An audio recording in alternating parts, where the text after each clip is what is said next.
দরদি নবী ৬৩ সাল জিন্দিগি উম্মতি উম্মতি বলে কেঁদেছেন, এখনো সোনার মদিনায় কাঁদেন।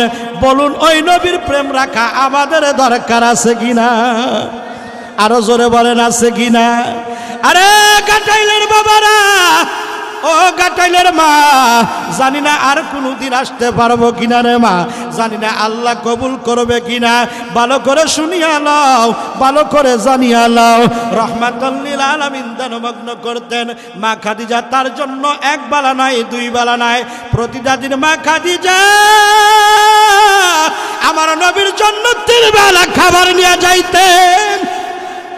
আমার নবীজি একদিন মা খাদিজারে বলে, খাদিজা রে, ও খাদিজা তুমি একটু বসো রে খাদিজা, আমি এমন একজন স্বামী তোমার না করতে পারি তোমার খেদমত, না করতে পারি তোমার ভরণ পোষণ।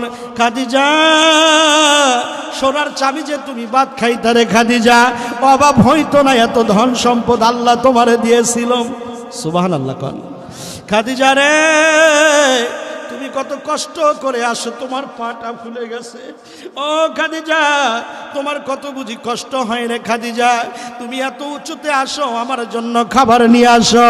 মা খাদিজা বলেন, ইয়া রাসূলুল্লাহ, ইয়া হাবিবাল্লাহ, আমি জীবনের সবচেয়ে মহিলা, এমন একজন মহিলা এই জমিনের সবচেয়ে আমি নিজেকে সুখী মনে করি।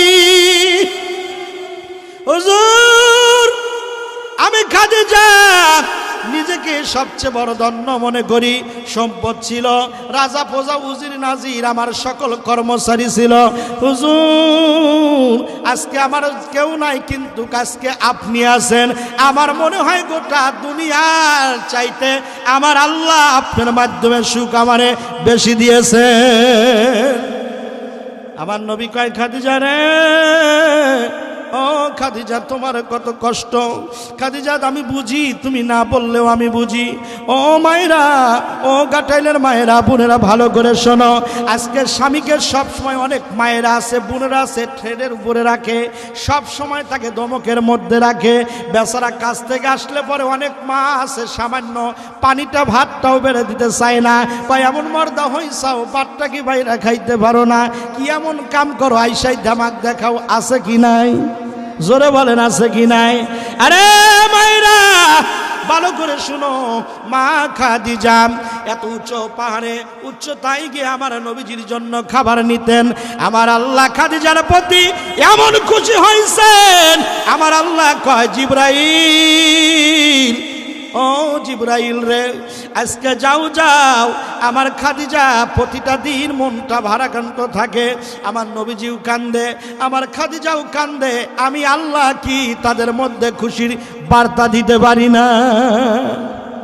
আমার নবীজি জিবরাইল আমিনকে বলে, জিবরাইল আমিন যাও যাও, আজকে একটা খুশির বার্তা আমার খাদিজারে রাহমাতুল লিল আলামিন রে জানিয়ে দাও।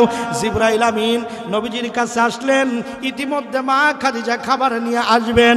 জিবরাইল আমিন মনের মধ্যে খুশি, মনের মধ্যে আনন্দ, আনন্দ থাকাই স্বাভাবিক, কারণ খুশি যার কাছ থেকে এসেছেন আর খুশি যাকে পৌঁছাবেন, দুইজন মানুষই হলো দামি মানুষ। জোরে কোন সুবহানাল্লাহ। আল্লাহর নবী কয়, জিবরাইল তোমার মনটাকে একটু আজকে খুশি খুশি ভাব দেখতেছি, মনের মধ্যে আলাদা একটা আমেজ দেখতেছি। ইয়া রাসূলুল্লাহ, ইয়া হাবিবাল্লাহ, ঠিকই ধরতে পারছেন হুজুর, আজকে একটা সংবাদ আপনারে জানিয়ে দেব, আজকে আপনি অনেক খুশি হয়ে যাবেন। জোরে জোরে বলেন সুবহানাল্লাহ। রাহমাতুল লিল আলামিন কয়, জিবরাইল আমিন তাড়াতাড়ি বলো কি খুশির সংবাদ? জিবরাইল আমিন কয়, ইয়া রাসূলুল্লাহ, ইয়া হাবিবাল্লাহ, আল্লাহ আজকে আপনারা এমন সুসংবাদ জানিয়ে দিচ্ছেন, দেখেন মা খাদিজা আসতেছে, আপনি খাদিজারে জানিয়ে দিবেন আমি চলে যাচ্ছি। স্বয়ং আমার আল্লাহ, আজকে আমার আল্লাহ খাদিজাকে আল্লাহর পক্ষ থেকে স্বয়ং সালাম জানাইছে। জিবরাইল আমিনের সর্দার, ফেরেশতা কুলের সর্দার আমি জিবরাইল আমিনকে আল্লাহ বানাইছে, আমি জিবরাইলের পক্ষ থেকে মা খাদিজারে সালাম দিলাম। মা খাদিজা আসছেন, জিবরাইল আমিন চলে গেলেন। আল্লাহর নবী মা খাদিজারে কয়, খাদিজা একটু বসো। খাদিজা রে, তোমার জন্য আজকে একটা খুশির খবর আছে রে খাদিজা। ও খাদিজা, আল্লাহর তুমি কাম করেছো, তুমি স্বামীর আনুগত্য করেছো, তুমি পাশ করেছো। খাদিজা রে, আল্লাহ আজকে তোমার একটা সুসংবাদের একটা বার্তা পাঠাইছে। আরে খাদিজা, স্বয়ং আমার আল্লাহ তোমারে সালাম জানাইছে। সুবহানাল্লাহ। কে সালাম দিছেন? আপনারাও পাইবেন, অসম্ভবের কিছু না।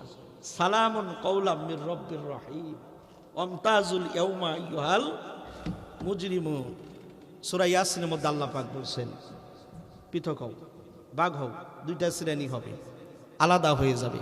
আল্লাহর পক্ষ থেকে আল্লাহর বান্দাদেরকে আল্লাহ সর্বোচ্চ একটি আসনে, সর্বোচ্চ একটি স্থানে, সর্বোচ্চ একটি জায়গায় সম্মানের ইজ্জতে আল্লাহ পাক তাদের বসাইবেন। ওই যে মনে হয় ইতিপূর্বে ওলামা একরাম আলোচনাটাও করে গিয়েছিলেন যে একজন আলেম একটা সন্তানকে একটা আলেম বানালে, একটা হাফেজ বানালে আল্লাহ তার কি পাওয়ারটা দিতে পারেন। সামান্য একটা কি দাঁতে ছাতা, মাথায় ময়লা, কি পাওয়ার রে বাবা। জোরে গান আছে কি নাই? জোরে গান আছে কি নাই? আর কোরআনের হাফেজ একজন আলেম মাদ্রাসায় দিছেন, আর তার পাওয়ারটা কত বড় যে হবে। আল্লাহ তাআলা সর্বোচ্চ পাওয়ার, আল্লাহ তাআলা 10 জনকে বিনা হিসাবে 10 জনকে সুপারিশ করে জান্নাতে নিয়ে যাবে। জোরে কোন সুবহানাল্লাহ। কি রে, আমাদের সুলেমানের গেদা না? কই গেলা, কই বসলা, খুঁজতে খুঁজতে হঠাৎ করে কয় আমার একটা ছেলে আসছিল, এখানে বসায় রাখলাম, কোথায় গেল? হঠাৎ করে হুজুর সাহেব, ইমাম সাহেব বলতেছে, কয় আপনার ছেলে কি এখানে বসা রাখছিলেন? বলে হ্যাঁ। বলে ও কে মাদ্রাসায় পড়ে? বলে না। বলে আমি ছেলেটাকে নিয়ে কোথায় যাব, কোথায় দেব এই ভাবতেছিলাম। আমার ছেলেটাকে হঠাৎ করে এখানে বসাইয়া রাইখা আমি নামাজের মধ্যে দাঁড়ায় গেলাম।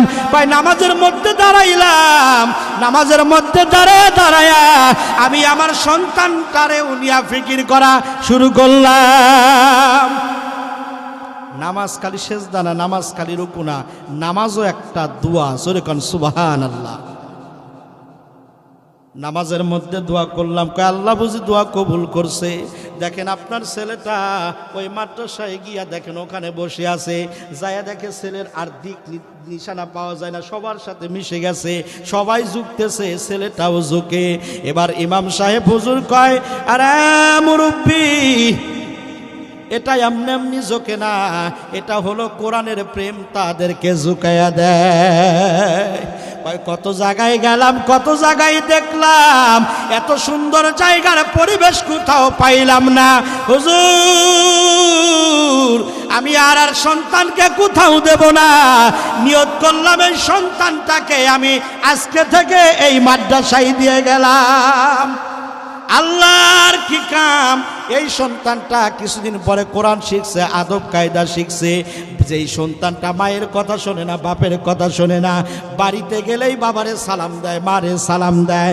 ফজর হতে না হতে সবার আগে সন্তানটা উঠে মসজিদে গিয়ে আল্লাহু আকবার বলে আজান দেয়। জোরে জোরে কান সুবহানাল্লাহ। আরে বাবাজিরা, মসজিদ মাদ্রাসা এগুলো কোনো কারো বাপের বাপ দাদার কোনো সম্পত্তি না। এই জায়গাটা অনেক দামি, এই জিনিসগুলো অনেক দামি। এইগুলোর সাথে যারা সম্পর্ক রাখে, 1 পয়সা 1 টাকাও যারা দিবে, আল্লাহর কসম আগুনে পড়বে না, পানিতেও ডুববে না।